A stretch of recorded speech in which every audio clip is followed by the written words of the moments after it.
Hey everybody, welcome back to James Draws Everything. I am James, your host, the reason you tune in. And what we're doing today, continuing of course, with drawing every country in the world's flag. And today, getting closer and closer to finishing up Europe, going into that tiny little portion up in the northwest, in the Benelux region. And we've done the Be and the Lux of that, so we gotta do the Ne, which is the Netherlands.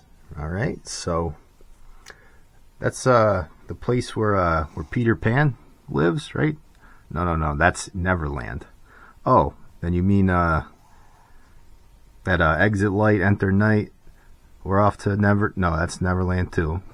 Oh, you mean the place that Michael Jackson did the inappropriate? No, that's also Neverland. The Netherlands. All right, so think Holland, sort of Holland. Holland is a part of the Netherlands. So yes, we're doing the country of the Netherlands today, not Neverland.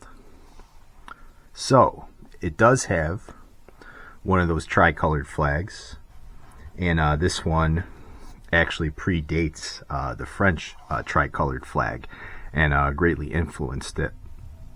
So give me a second here. I just want to make sure I can get my lines in the right spot. And this place definitely known for its ingenuity, right? So some of the most probably some of the most resourceful people on the planet, right? Not counting people that like somehow figured out a way to live in, say, Greenland, you know, where it's just ice caps basically. Yeah, the Netherlands, it's basically the name. The Netherlands means Low Countries. Right, so has some of the lowest land, like at sea level, you know, in the world. And the reason why it's not underwater is because these people are just so gosh darn resourceful.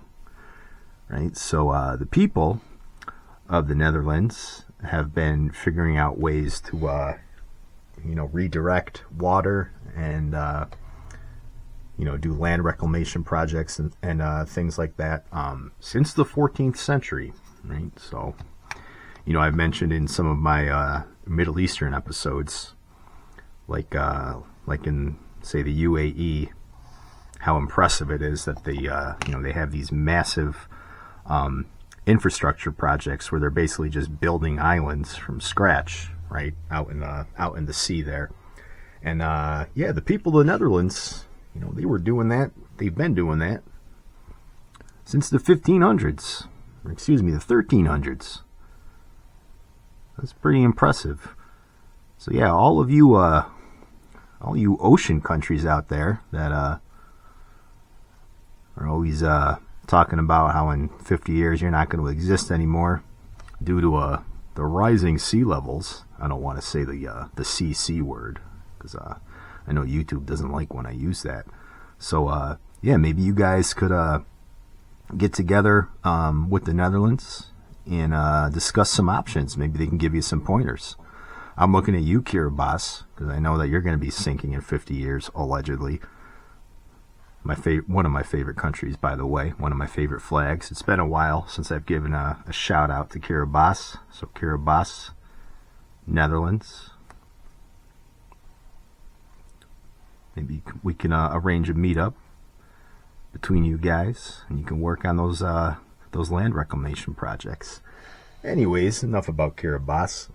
So this country, kind of due to the great ingenuity of the people, it became a great maritime empire. Around that time, they set up the Dutch East India Company, the Dutch West India Company.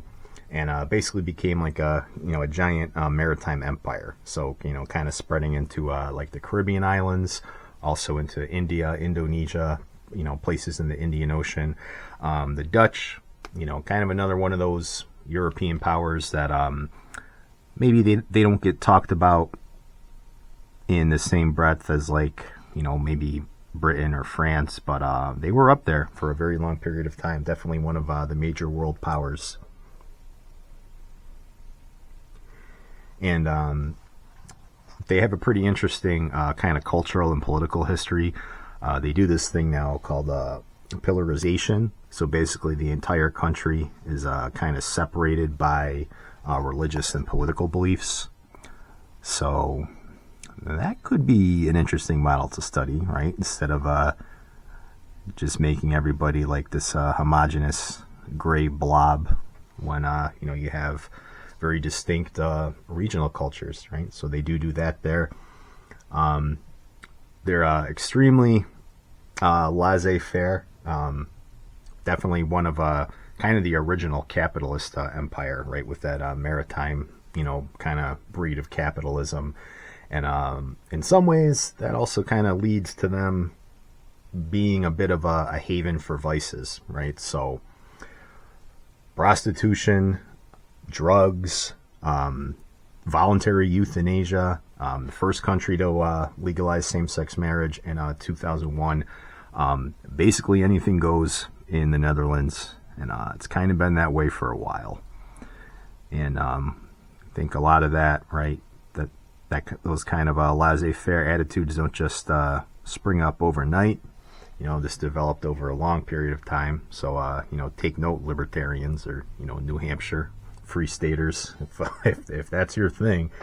This place has been like that for quite a while. And the history of the place, is Romans, Franks came in. You really see like kind of the modern Netherlands form with the rise of Protestantism, right? So this place became a very kind of like almost like a secular, anti-Catholic sort of a Protestant people, and that led them to go to war with Spain. And because Spain was very Catholic, and that basically led to their independence from Spain in 1581, right? And then they become much more of a maritime, seafaring commercial power in the 17th century, colonies all over the world. They do have some issues with the French, so they were subjugated by the French, kind of ruled by them for about 18 years. So they're kind of at odds with them as well until they declared their independence in 1813. Netherlands was a little bit bigger, right? In 1830, Belgium secedes from the Netherlands. And so basically kind of creating what is like the modern borders. So when they are at war with Spain, they look to Britain for an ally because Queen Elizabeth I was Protestant, right, not a Catholic, because Britain was already going through their own kind of Protestant Catholic civil war there. And Britain denied to help because they had some maritime treaties with Spain. So you get a lot of not just religious politics here, but just a lot of who will rule the seas type stuff that's influencing European political order at that time. So the Union of I always can't pronounce this word, Utrecht, and the Treaty of Munster, that kind of leads into them declaring their independence. They were neutral during World War I. During World War II, they are invaded by Germany. You do have some German sympathizers in the Netherlands.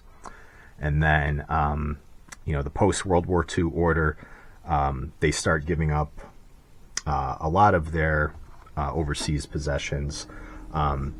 They became very expensive, right, as their empire sort of declines after a very costly war with the French, right? We talked about that earlier. That's early 19th century. So they go to war with Indonesia. That's another very expensive war. So losing their colonies was a bit of a blow, but they still bounced back. They were a founding member of NATO and the EEC, which is now the EU. They helped introduce the euro in 1999. And as far as today, it's still a very, very laissez-faire kind of place as far as your cultural stuff, right? If you want to get something you can't get anywhere else. Wink, wink. You might go to the Netherlands. And yeah, it's always kind of had that reputation, even going way back, because of again, they're very very mercantile. Pretty much sort of capitalism above all else. An easy place to do business in. So you see a lot of corporations and stuff set up shop in the Netherlands, right? And they're part of that union as well. I mentioned that earlier, the Benelux. BE for Belgium, NE for Netherlands, Lux for Luxembourg, right? Three pretty rich countries. So that is not Neverland, but the Netherlands, right? The Low Country. Very, very crafty, smart people. This place, it still exists. It's not underwater yet, right? It's still the Netherlands. It's not Atlantis. And yeah, just due to that ingenuity, keeps it afloat, no pun intended. So, with that said, quick episode today, guys. What is this flag all about?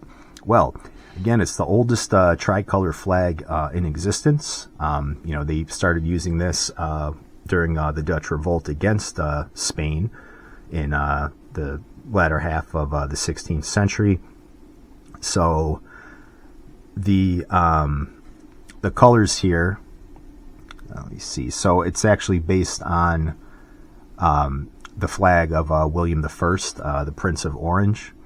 And the upper band on the flag was actually originally orange, right? So it faded over time, and then they decided to just use red, which is kind of weird because, right, if you ever look at something like that, like if your colors fade, usually they become lighter, so you think red would fade into orange, right? I used to go to this collectible store, right, and this guy had like baseball cards in the window and stuff, so the sunlight would hit him all the time, and I'm like, what are you doing? Like, get these out of the freaking window, like they're like expensive cards. And yeah, they were destroyed by sunlight. So that's how anyways, back on topic here.